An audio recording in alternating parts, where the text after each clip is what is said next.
The Portugal military coup of 1926, from chaos to dictatorship. Let me take you back to a turbulent chapter in Portuguese history, May 28, 1926. Picture this: Portugal's first republic has been stumbling for 16 years. Since the monarchy was overthrown in 1910, the country's been a whirlwind: 45 governments, non-stop strikes, inflation out of control, and the political elite losing their grip. The republic promised hope, but delivered chaos. And after World War I, everything just got worse. By the spring of 1926, the army was done waiting.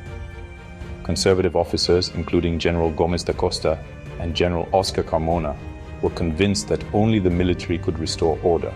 So, troops set out from Braga and other cities, marching determinedly toward Lisbon. On May 28th, they entered the capital. The Republican government barely put up a fight. There were no dramatic street battles or bloodshed, just a swift, almost silent takeover. The aftermath was immediate. The military dissolved parliament, suspended the constitution, and clamped down hard on civil liberties. Political parties were banned. Newspapers were censored. Suddenly, Portugal was no longer a democracy.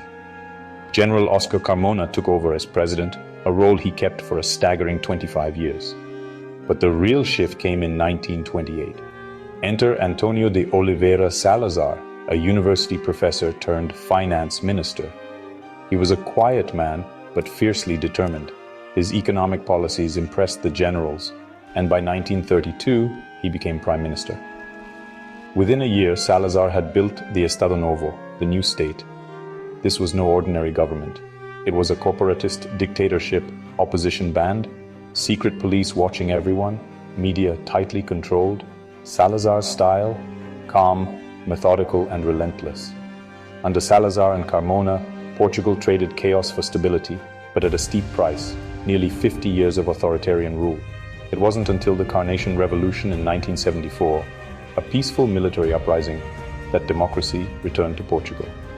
Looking back, the 1926 coup marked the end of Portugal's short experiment with democracy and set the stage for decades of dictatorship. For some, it brought order. For others, it was the loss of freedom and hope.